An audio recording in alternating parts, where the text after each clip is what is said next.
So, have you ever wondered where does all your money go every month? Are you going from like week to week, month to month, and spending money and you don't know what you spent it on? Well, this episode, we're going to get all up in your money business and we're going to get some help from my friend and colleague, Jasmine Smalls.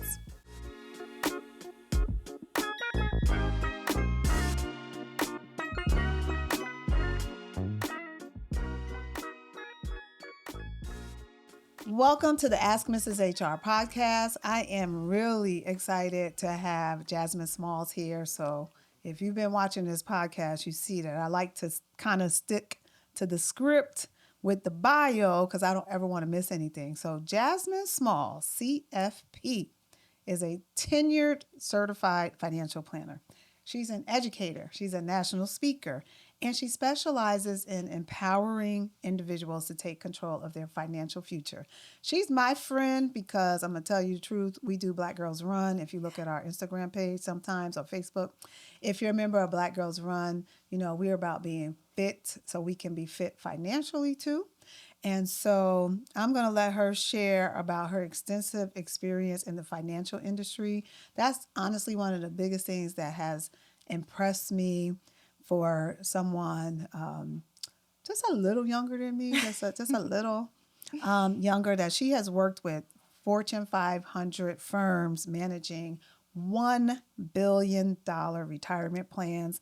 And she's just educated thousands and thousands of clients. And what I love about working with Jasmine, very similar to myself, like using everything we've learned in corporate to bring it to you. So hi, Jasmine. Hi, Dr. Thelá. How you doing? I'm good. Thank you so for that. I'm happy to be Did I miss here. anything? No, I feel like you get the gist, and then as we talk, other things will come out. I'm just happy. It's so interesting because we talk all the time. We do. Because for the past few years, we've been doing Black Girls Run. Yeah. And we probably should be doing more walking and running than talking when we're on the pavement. But it is, please exercise and work out. If you're stressed out, get on the pavement because you learn so much, meet people, and it's just great. And I was actually just saying this because one of the things for me, yes, I focus on finances, but even in my own personal journey, I realize when my health and when I'm consistent with that, when I'm consistent with eating well, working out, other things like my money tend to look better. Yes. Because there's something about that discipline. There's something about when you feel good, I don't want to use manifest, but like, you know, it creates an environment to where it feels better around you. Yes, I love that. On my really, really good days when I was eating and planning my meals, I also, like you said, was planning my dollars because I'm buying apples or lettuce. Right. And I'm not eating out as much. And then even when you eat out, if you're paying attention, you're not spending as much. You're not just eating everything on the menu, right? Exactly. So it's a whole life. It's a game changer. It is. Yeah. I have my mentor, one of my mentors, Dr. Lynn Richardson. I love her. She says, stop eating. Just all together. Just stop eating. Going you to don't fast. need to eat. You don't need to eat. Save money. You eat too much. No, that's so funny though. So this is a lesson I learned in college actually, because in undergrad, I was on a very fixed income, and I was a student worker, and so what kept happening was every Friday, I want to go out with my friends and have a good time, so I would go to the ATM. I feel old saying that, but like I would go to the ATM. It's the ATM, that's what it was. Right, I would go to the ATM, and you know how some ATMs had to where you could take out $10 bills, and then other ones had where you could take out $20 bills? Yes. So I would be at one where I could only take out $20 bills, and I would have like $15. And so I would see the money there, and I was like, I need my money. But I say that to say, I started to look, and I was like, where's my money going? Because I thought I had more. Like, why is it every time I go to this ATM, I don't have enough? Yes. And so what I realized is it was food. So, like, literally in undergrad, I started packing my lunch. Yes. Like, I didn't care because I was like, look, why That's is so all my smart. money going to food? So, Yes. I literally would walk around with, like, this bag, and I would have sandwiches, I would have Yes. snacks, I'd have waters and That's drinks. what you're supposed to have a bag for. Okay? Exactly. What else you supposed to have in your bag? Books Exactly. and food. Exactly. So that was smart. Yeah, but no, food is a huge expense for a lot of Yes. people. And the waste. Just so Yes. much waste. And then, not to get too deep, but I'm going to get deep. You're eating the wrong food. Now you have health issues. Now you're spending money on medication, doctor's Right. bills. So it's just like a vicious cycle. It is. But while I'm so happy you brought up college, because I just sparked just random conversation about Dr. Lynn Richardson. Last time I got a chance to be in her presence, she had this brilliant idea. And so you're going to have to go to her website and check out Dr. Lynn Richardson. Yeah. But she talks about college students, instead of renting at like random places when you're in college, why not buy your own like condo or studio and then Yes. own a place? Then when you and your 4 friends, whatever, you can own your own place on campus or nearby, right? Right. And then you can Airbnb it when you graduate. You just owned a whole property. Yes. So I had never thought about that. I actually knew people in college that did that. What? See, I And wasn't smart like But that. I was gonna say it was over my head at the That was time way though. over. Like I didn't even understand what was Yes. going on. But I remember it was a little different situation to where they were like I guess same. Their parents had bought the property and then rented it out. Yes. But Okay, yeah. so let's pause. So it does happen. Somebody write this down somewhere. If you're a parent or if you're a student and you have the opportunity to buy instead of renting when you're in college, do that. Right. Nobody told me. Because I was going to say, I mean, if you're taking out loans, Right. I'm not saying, but I'm saying maybe Yeah. use that it to buy money something. to put down on a property. Right. You're welcome. Okay. Nobody told me, but I will say I was on this like affirmative action program. I write about it in my book, The Diversity Dilemma. And I was on this program, and every semester they would give us back thousands of dollars. Okay. And my friends, true story, y'all know who y'all are. I'm tempted to call y'all names out. They would come back every semester with like fur coats, Yeah. designer bags, Louis Vuittons and Gucci's and Fendi's. I thought I was smart because I would buy another semester. So where they graduated 5-7 years, I graduated in 3 years. Oh, Because I went okay. every summer. I used that money to go back to buy another course. Right. But you put it the to something. point is you could also use that $5,000 refund. Yeah. 2 refunds, $10,000, you got a down payment on a condo. You do. Y'all or even welcome invest again. it if you don't want a property. Oh, yeah, invest it. Okay, Yeah. let's talk about that. I love. See, this is why you need smart friends, okay? People who want to talk about money and making money. I feel like, what do they say? Your net worth is your net worth. I Your said network that on is the your net last worth. episode. Yeah, see? But you know what? Yes. I realize more and more how true that is. It really is. Because I feel like it's not even just, it's the conversations, but then it's also the community of people. And it's something about when you're around people doing things, it makes you want to do something. That's right. Like Yeah. this beautiful studio. I'm like, I really need to do something with my house. Because I got this. This is beautiful. I need to regroup and rethink and everything in my own No. house. And me being here is like, I need to get my podcast together. you go. And Life changing. Right. This is amazing. It really is. So I'm just so happy that you came onto the podcast. Yes, of course. And always supporting. I mean, I'm just so grateful for you. I recently did a webinar on gratitude. I was like, did a whole thing on gratitude. Check it out on LinkedIn. Go to my LinkedIn page, and it'll be on YouTube. However, I'm grateful for you. That's all I wanted to say. I'm grateful for you. Like Dr. Thelá said, we met in Black Girls Run. Yes. But what kept me coming is the conversations, honestly. Yes. Like, yeah, we can run. Okay. Yes. We can run, walk.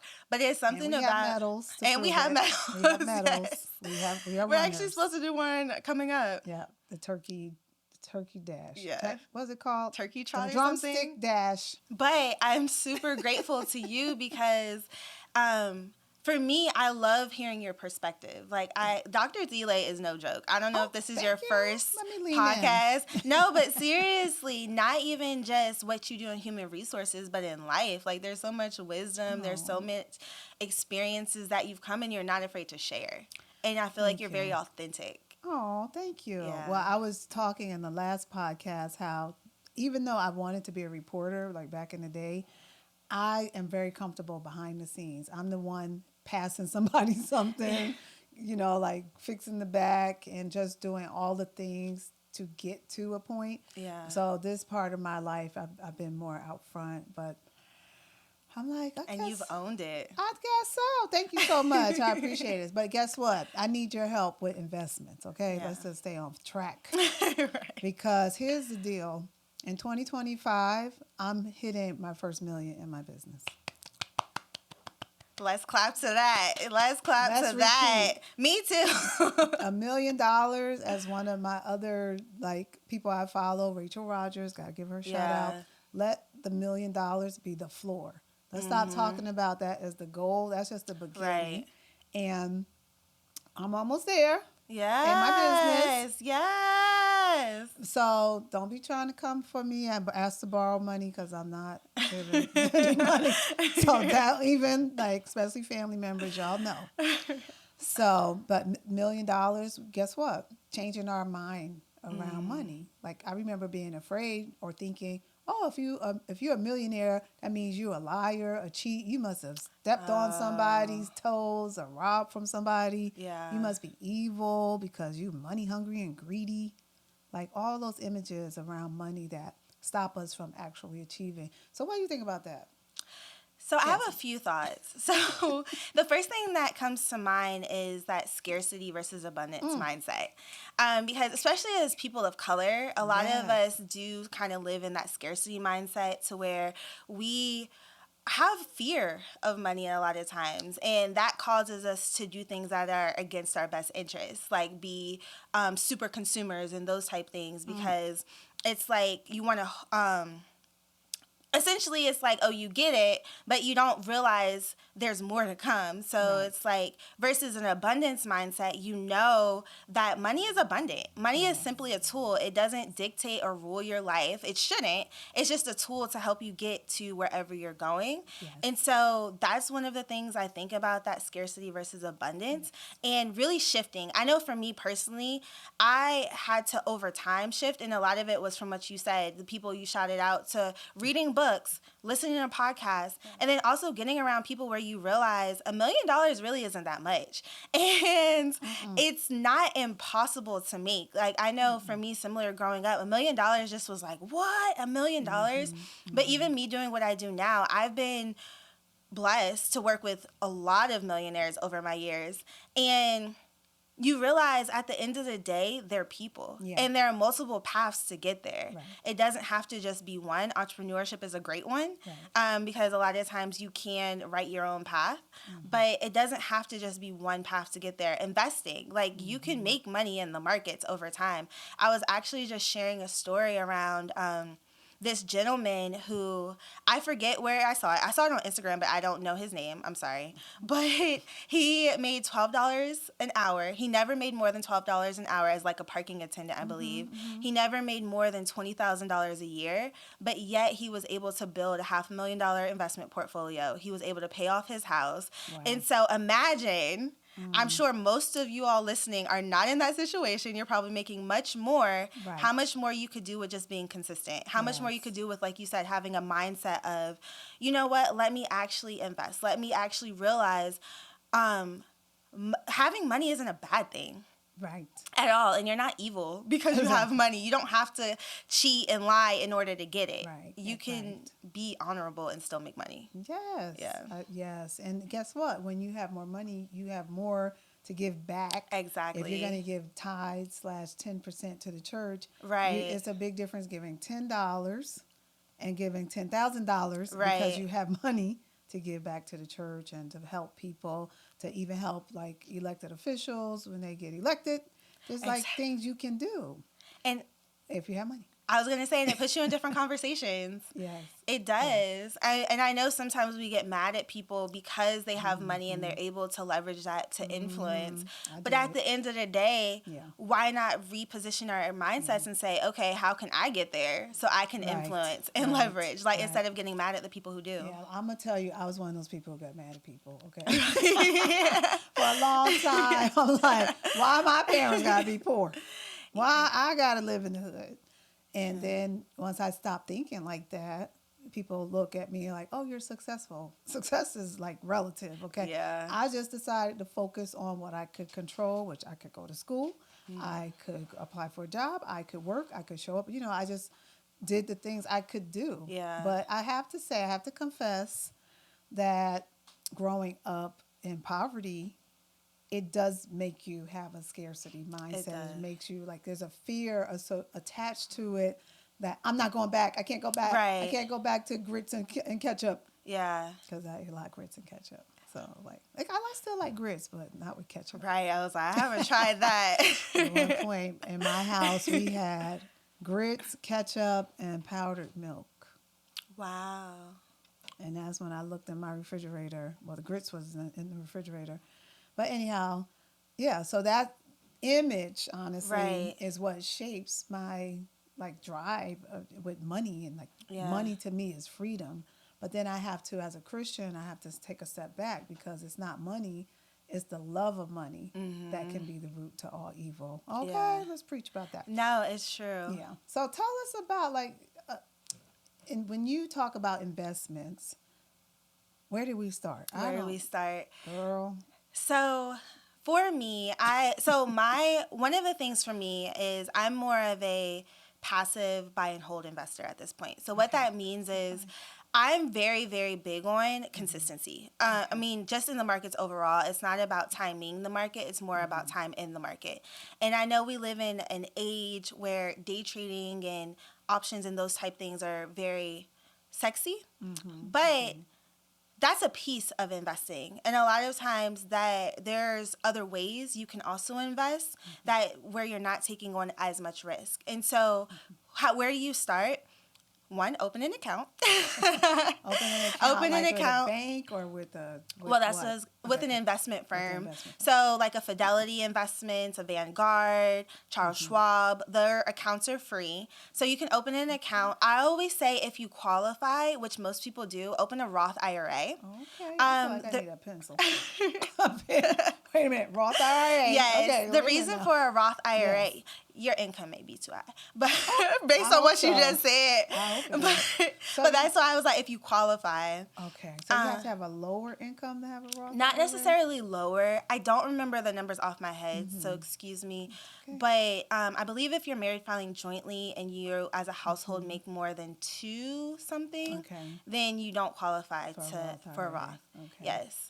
So that's why I said most people can put money into a Roth just looking at statistics across America. But if you're one of the fortunate few that can't, there are other ways you can still invest, of course. But why I say start with a Roth IRA is because one, you can invest within the account. So you open the Roth IRA, they're free. I personally, if you're completely new to investing, I say start with index funds. So an index fund, typically they follow pieces of the market. The S&P 500 is an extremely popular one. And so you can just choose an index fund. I know VOO is one people always talk about. I'm going to stop you. Okay. At this point, I always think about me starting off, and I'm like, what is she talking about? Okay, what is an S&P 500? So it's the Standard & Poor's. And so I'm going to step back a little bit and then get to you. So all an index is, it's essentially a benchmark. So it's a way for people that are investing to gauge where the markets are. And so the S&P 500 is a very popular one because it gives us an idea of where the general stock market is. So what it tracks are 500 companies within the U.S. So the S&P 500 is U.S.-based companies, and it's essentially 500. And so when you invest in an index fund, you're able to invest in all of these companies at the same time. Yes. And so it's a way for you to get in the markets. The S&P 500, why a lot of people recommend that is because it's essentially, I'll frame it as the heartbeat of the American stock, of the stock market, so to speak. Got it, And yeah. so there's a lot of reasons why people don't want the S&P 500 to fail. Right, I won't get into that, but like there's then we can start getting into politics. Right. But so that is one of the more core investments you can start with. Then, of course, you can always invest in individual companies and things like that. But why I said a Roth IRA specifically, because with Roths, any money that you put in, you can always take out tax-free and penalty-free. So any money that you contribute is yours, right? But the good thing about a Roth IRA, let's say you do hold these investments until you're 59 and a half, for example, right? Then all that earnings, that growth in income is tax-free when you take it out. Why hasn't anybody told us this? I don't All we talk about is 401k, 401k, Right. 401ks. And even within your 401k, though, now a lot of them offer Roth. And there was actually recent legislation passed to where companies have to start offering Roth. And so a lot of people don't realize. Side eye. What? Okay, keep going. Sorry. Yeah, no. Anytime legislation has to be passed. Oh, and by the way, great segue to my. Let's talk policy, not politics. Anytime legislation has to be passed, that's because somebody was getting over. Okay? Yes. Something was happening that was not right, and that's why we didn't know what we needed to know about Roth IRAs. And now legislation had to be passed, like, oh, let these people know about it too. Okay, that was my translation. Okay. No, it's true because Roth actually haven't been around for that long, but I want to say they came around the 80s. Or so they haven't been around that long. That's why people are more familiar with traditional 401ks. Yeah.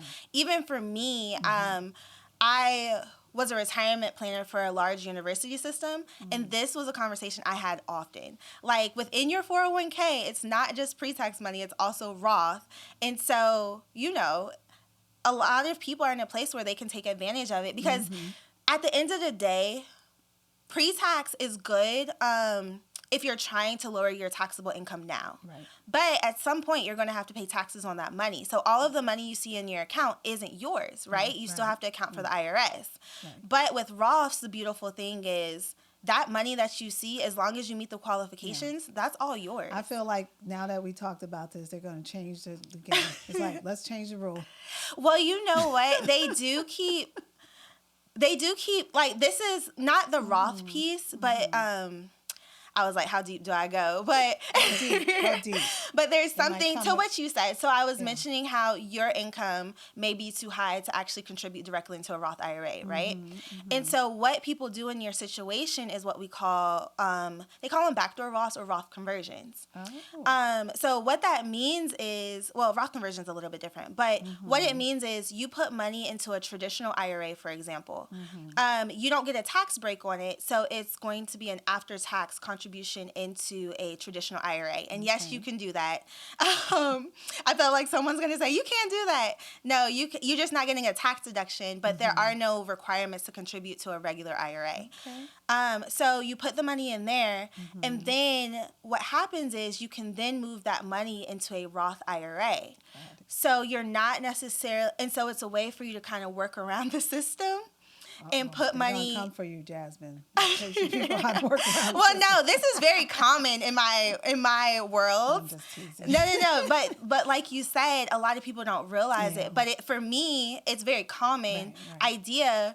And it is a way to help with setting people up who may make too much money to contribute directly, but you're still putting yourself in a place where you're getting that tax free. And I love this conversation because, when we think about Jedi principles, justice, equity, diversity.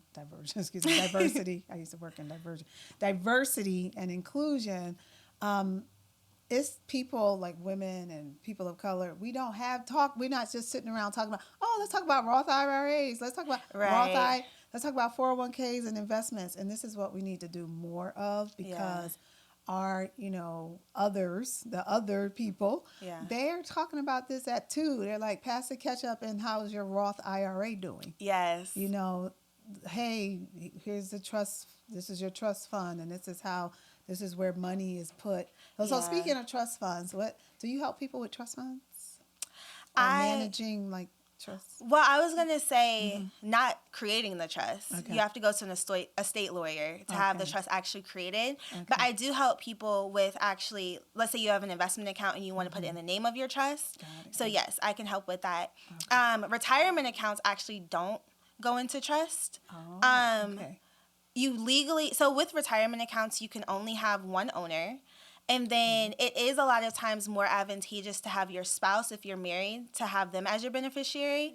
But you can also have your trust. So a lot of times when I'm helping clients, what I would do, if they want their spouse to be the beneficiary, they can be the primary, and then the contingent can be the trust. Right. So meaning if something were to happen to both of them, then you would follow the trust. I really think this is the point where people should be sending us money for this. Right. So y'all need to just send cash. Right. You're welcome. Because this is a lot of great information. And honestly, the more I talk about finances, the more I realize what I don't know. So I do to some look savvy. I'm like, oh no, I never thought of that. I need to revisit this. It's like a constant learning. Yeah. Does it ever stop? No. Okay. I was like, even with me doing this, I'm constantly learning. And also things are changing. Yeah. Things change. And, you know, depending on the, like you said, legislation changes and policies change. So it's just one of those things you constantly have to learn. And then how do you help people when they start? You know, everybody, we talked earlier about wanting to be a millionaire. What happens when you start to go into different tax brackets? Yeah, so that's actually when it gets a little exciting. Exciting? I get scared, honestly. That's where I get scared. So help me make it exciting. How is it exciting? Well, it really depends on where you are. So I'll use you for an example, right? So you're a small business owner. Yes. So you are in a space where you probably do want to use a retirement account to lower your taxable income. And so for you, you would probably be looking at a SEP IRA, or you can get into the space of a self-employed 401k. A simple is another version, but you can have some version of a retirement account, because what that does, it does lower your taxable income now, which can help you in the long run. Right. And so for business owners, you are typically looking for deductions and things like that. Can I just pause you? Hold that thought. Yeah. I need y'all to pay attention. Okay, continue. Pay attention. People just want to start a business, and then I want to be a millionaire. I want to be multi-millionaire. What are you going to do with your money? Exactly. So please listen. Thank you. I was going to say that's a route, right? Okay. But then also real estate, because real estate and property have so many advantages when it comes to the tax code. And so I know, I don't want to put your business, but I'm like, gonna tell you my business. As soon as you give me that, I'm gonna tell you. But I'm like having rental properties, investment properties, and those type things, or even if you're a corporate, looking for corporate buildings, having some type of real estate can help you, because or even depending on what your business is, depreciating your assets, so you can front load the depreciation. Let's say. I'm getting excited now. Well, that's what I'm saying. This is when it gets... Front load the depreciation. Keep going. Yeah, so there are different strategies around how you can lower your taxable income. And then fast forward into when you want to start to transition. Let's say you want to sell your business or those type things. There are actual strategies around that, how you can pass money along to your family members, or maybe do even a buyback. So it's like you're selling your business to your family member, and then they're paying you installments. So there's a lot of different... I'm just trying to get my family member to get the very basics. Can we get a life insurance policy so when you die, that part, I don't have to pay for you to be buried?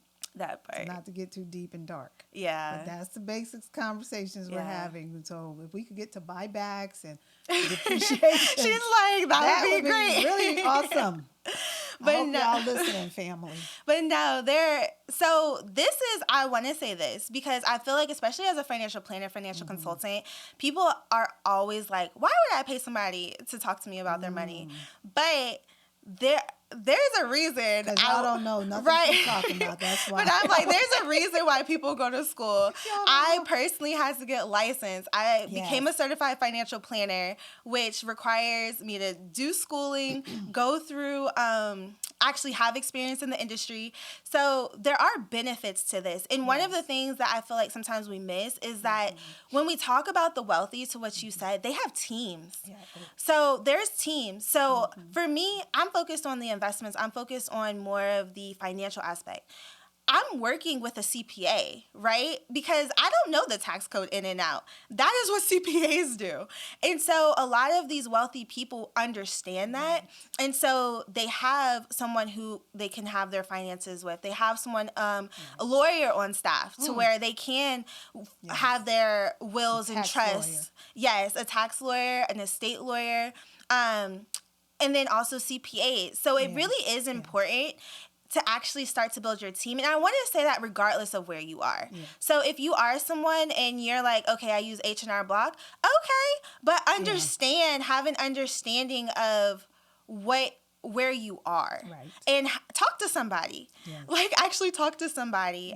Because I do realize everyone's not in a place where they need a CPA. Right. But as you're building, I always look at it like this. You want to start acting and positioning yourself for where you're going, period. Wow. That's what I was thinking when you were saying talk to a CPA. We hear a lot of people talk about, again, having money and they want the Lamborghinis and the designer clothes. So you go to Rodeo Drive and you walk around the Louis Vuitton store, right?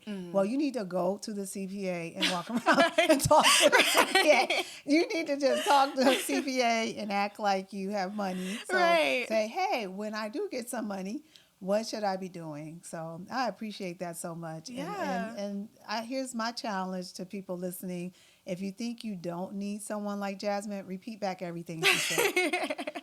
And if you can explain what she just said on your own, then you're good. But good luck. Because I'm still like, I wish I had a notebook to write it all down. Well, I am so excited. We just did a 5-part series. We did. Called Minding Your Benefits. It was good. It was really, really, really good. And it made me want to, I was sharing during before we started talking, in 2025, I have a whole list of getting my house in order. Yeah. So with no shame or apologies, after this election, I literally woke up the next morning like the Holy Spirit was speaking to me saying, get your house in order. Get your real ID. Yes. Get your 401k. Get everything. Know where your documents are. Yeah. Get your trust. Like everything. This is a perfect time to get in a position where you can empower yourself and just be in a good position. So my point with the Minding Your Benefits, we have people who are in the workplace, and this is open enrollment period. You're probably going to see this around December, so you'll have like right at the end of open enrollment. And there's so many things within open enrollment, like the 401k, savings plans, insurance plans. Please, please, please make sure you're taking advantage of everything the company has to offer. And that's all I had to say. That was my plug. And if you don't know what that is, go to YouTube and you can put in Minding Your Benefits or Thelá Thatch and watch our 5-part series that Jasmine and I did. We had so much fun. It was fun. It's little nuggets. It's only like half an hour each. Yeah. And I think you might learn something. Yeah, and it's good foundation. Yeah. Because me and Dr. Thelá both were able to take advantage of our employer benefits. Yes. To then, that's the story I was going to tell. To then give us more flexibility to where we could venture off into other things. Yeah. And so I am an advocate of the life insurance. Yes. Naturally, take advantage of the employer offered life insurance. Yes. Take it. We're talking about trust, the legal plan if you have one, 401ks, all of these different benefits can help you with building wealth. Because I do want to say this. A lot of the clients I've worked with 7 figures and up, they built their wealth from utilizing these benefits. So from putting money into their 401ks, from, keeping their debts down, like living under their means, right? Just foundational things. It does not always have to be super complicated. And it's brick by brick that we build, right? And yes, some bricks you can lay faster than others, but at the same time, I feel like sometimes people are so focused on, I'm not there yet. Like, I'm not at the 7-figure, but then it stops them from doing anything. Exactly. And it's like, go ahead. Oh, no, I was just going to say, no, start where you are. Yeah. So if you're starting with $100 that you have a month to put into an investment account, fantastic. Right. Start with that, because do not despise small beginnings at all. Stay consistent, and you can continue to build over time. Yes. I just had this vision. People are always waiting for their ship to come in. You're like, when's my time coming? And there's like this ship outside. It's literally 2 steps from your door. You just need to go out there, and it may take an hour to go on the website. But here's one of my biggest pet peeves, and I'm talking to whoever is listening. If you have a 401k plan and you're working for a company, you can't stand them. Okay, you hate your job. We talk about this. You hate your job, but they give you a 50% match. 50 cents to every dollar. Take advantage. You need to just be taking every dollar until you leave that company. Yes. It is no excuse. Well, I don't want them to touch my money. No. I will tell y'all my story quickly. Yes. Please. So take your time. Okay, you said take your time. Take your time. Like we're in church. Take your time. Take your time, babe. Tell your testimony. Right. So I was at a company, and when I started, I knew I was going to leave, but I gave myself 5 years, right? And so over time, they had profit sharing, they had an employer match, they had all of these different things. And I had to stay there 5 years to get all of the money that they gave me. Which is called vesting. It was called vesting. So I had to stay there a certain amount of time. Yes. Over that time, between me starting to me leaving, I built a 6-figure portfolio, doing exactly what I'm saying, taking advantage of the employer match, consistently putting in money, taking advantage of profit sharing. And one of the things for me, I focused on getting promoted and making more money. Because I knew if I made more money, that would be a higher percentage that I was able, like a higher dollar amount that I'm able to put in. So I really focused on, okay, while I'm here, let me build my skills, because that is something I want to say, even with investing. Sometimes we forget the importance of investing in ourselves, right? Because the more money you have accessible, the more money you have disposable, the more you can do with. So because I do realize sometimes you really don't have it. So let's position ourselves to where you do. So if you are in an industry, or if you're in a place, one, if you're not, please get in one. Like, get in a place to where you actually can make some money. Whether that's going back to school, going to get a trade. People underestimate the impact of trades. I just saw recently that HVAC people, plumbers, like all of those people are making 6-figure. I'm not going to say all, but those fields, you can make 6 figures. Yes, they have a nice pension. I used to work with UPS, and the drivers were making $90,000 plus a year. That was 10 years ago. So they're making some good money. I know they went on strike. I'm not sure where they went. I don't know. Right. Call me. I'm an HR person. Right. But they make good money. Yeah. So it's like wherever it is, truck drivers, like you said, get in a place to where you can increase your income, because again, start where you are. So start with the dollars that you have, that you can, whether it's 20, 100, whatever that looks like, but also make more. Like, if you to what we were saying, that abundance though. Right. Like, we live in a country fortunate, and I'm not saying it's easy. Please don't don't downplay that. Like, I realize it takes a lot for someone to get there, but it's possible. But you got to start somewhere. You have to start somewhere. You have to stay focused. And I get this all the time with people working in the workplace. And I just literally had this call last week, a woman I worked with, and she's like, I'm not getting promoted, and I'm not getting this. And she should leave, but she should also have an exit strategy. So while you're there, as you're interviewing to leave, do you have all your money in your 401k? Do you know when? Don't leave the day before you're vested. Please don't. So you just do, but you don't. If you don't know what vested means, then you may leave like thousands and thousands of dollars on the table because you leave too soon.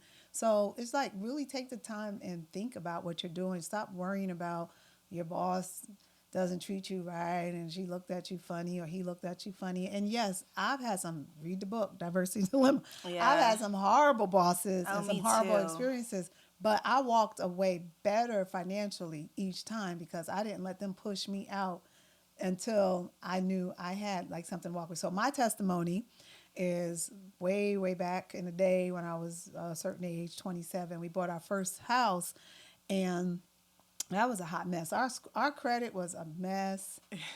We had just got married. It was just not looking good. Yeah. Okay. But one thing we did have was 401ks. And we didn't even know what we were doing. Like, we just was just, oh, yeah, put the minimum in. Because back then, we were like, we really don't want to do this, but we'll just put in the minimum. Yeah. And so, long story short, we both had, my husband and I, we both had like 15,000 disposable income in the 401k. We took a loan out. So bottom line, we were able to use our 401k. We had 30,000 combined to buy our very first beautiful house. We were the first black couple in this neighborhood in West Orange, New Jersey. People thought we were like the housekeepers. They were like, you live in this house. It was, and to this day, people are like, that was a beautiful house. But if it wasn't for the 401k, we would not have had cash down needed to do. Yeah. So one thing that we did, I'm going to get your advice on this. I recommend people do this, but sometimes I feel bad when I say this.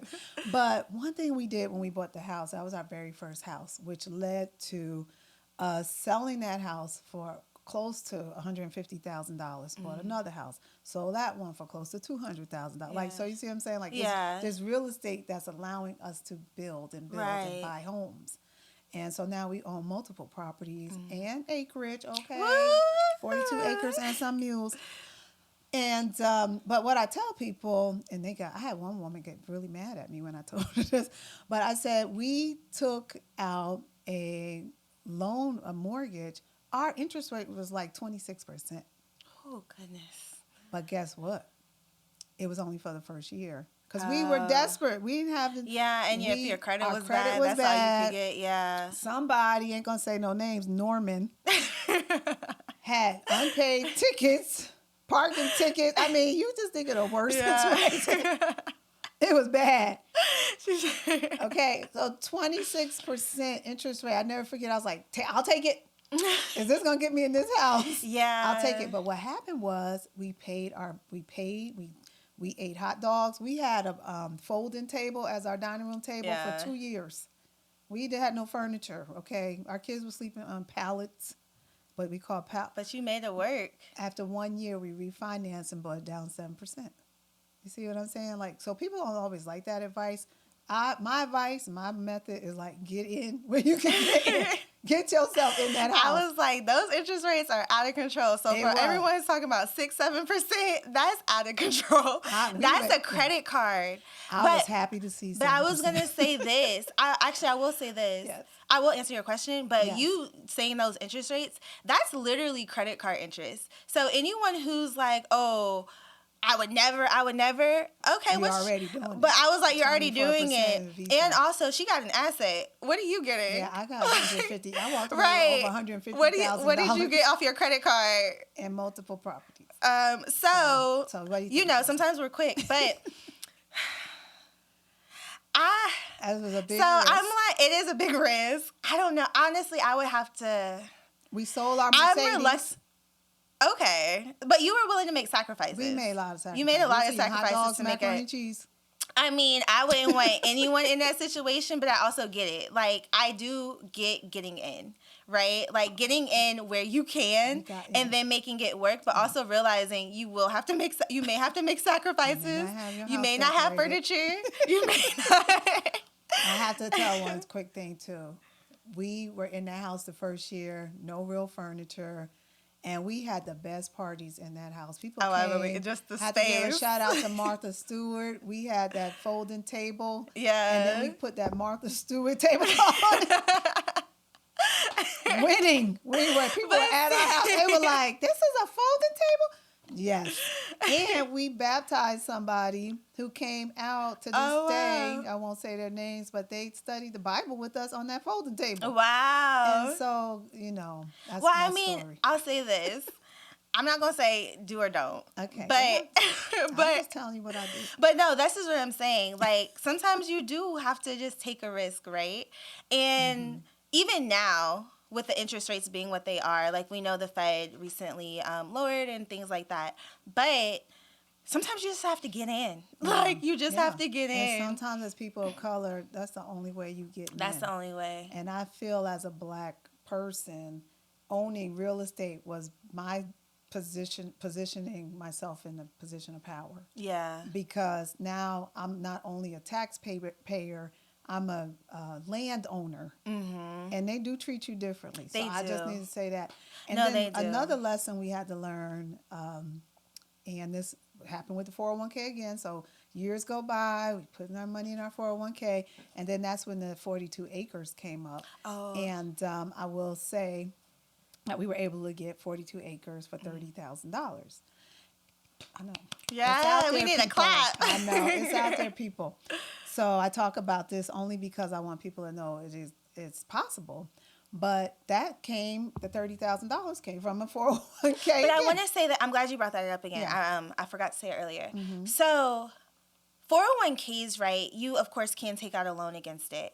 401ks, IRAs, you can't take out a loan, but you can take out up to $10,000 from an IRA.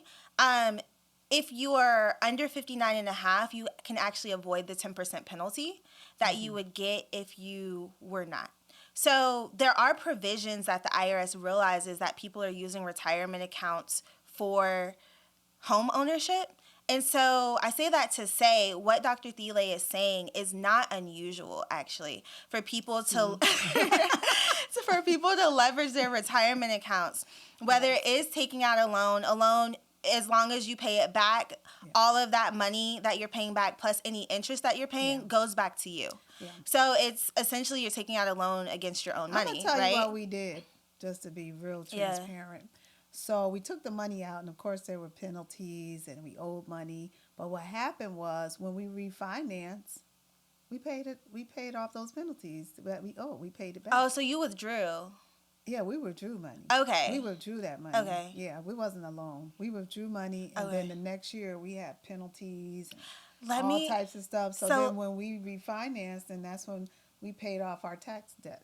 So let me say this, right? Yes, ma'am. So she took it out of her 401k. Strategy. If you're no longer with that employer, you have the ability to move that money to an IRA. What I wish you would have done is moved it. I didn't know what I was doing. Right, no, it's okay. But for a future, right? I didn't have you. If you have the ability to move the money to an IRA, move it to an IRA, then withdraw it. Because as I mentioned, that $10,000, if it's going to a first-time homeowner, and that definition is actually a little bit more flexible. If you're going to as a first-time home buyer, you avoid that 10% penalty. You'll still pay taxes, but you avoid the 10% penalty. Versus if you withdraw it directly from your 401k, you are still paying the taxes and the penalty. Okay. So that is just simply changing the account type could have saved you some extra money. I probably could have been a millionaire 10 times over for all the things I did not know and the things we did. But it's been a good journey. So let me ask you this as we get closer to the end of our time. I personally, with the new state of administration that has come in, some of the things we've seen the stock market increase because, it's all based on belief in the market. Yeah, consumer confidence. And so I want you to talk about consumer confidence, but also let's talk about crypto because we have that. So I believe in crypto. As long as it's believable. As long as it's believable. Because what happened to those NFTs? They're misread. Are they still even it? Okay. So let me hear your thoughts on, and I believe in just diversification. Yeah. So not just diversity of people, diversity of limit, but diversity of your funds. So what are your thoughts? Any thoughts on that? So I definitely believe in diversification as well. So I'll start with crypto. I personally don't have any thing against crypto. I feel like it's made a lot of people a lot of money.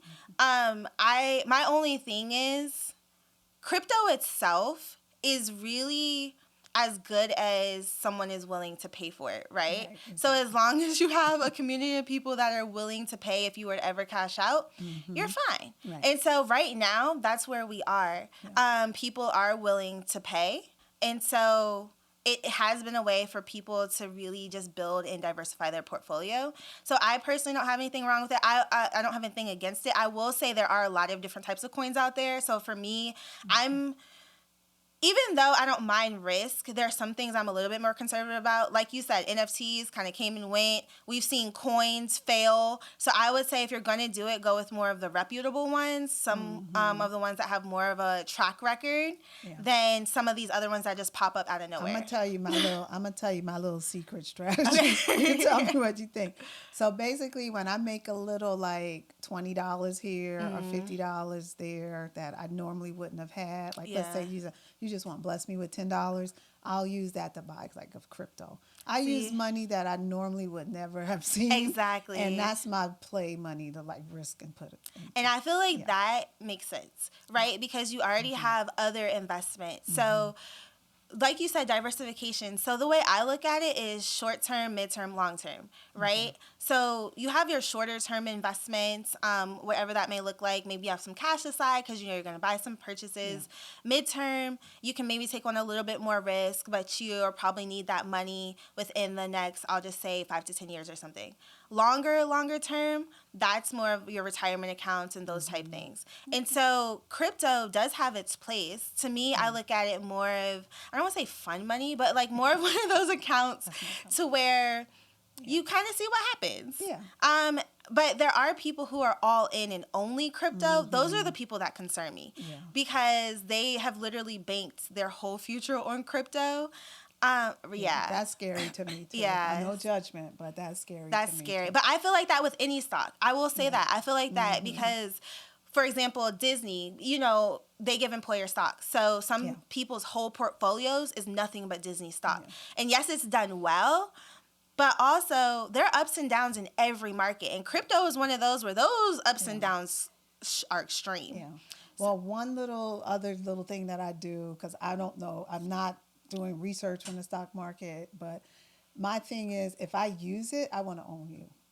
So if I use Apple, I want to own I was Apple. like, what do you mean own me? You own don't own you. me. I want to own the company. So if I don't have Disney stock, but I'm not a big Disney fan. Sorry. But if I did, I would want Disney stock, right? So that's how I think about it. So that's how I pick things in the stock, that stuff. So I have Peloton.